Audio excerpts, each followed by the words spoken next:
Patients across the state line are walking into crowded emergency rooms, but according to OSF St. Anthony Medical Center, overcrowded emergency departments and long wait times are a trend nationwide.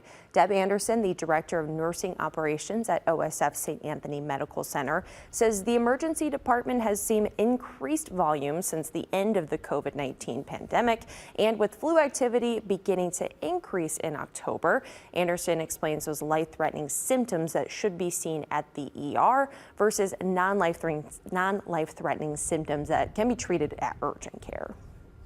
A heart attack or a stroke, such as blurred vision or chest pain, injuries of any kind, you really should go to the ED.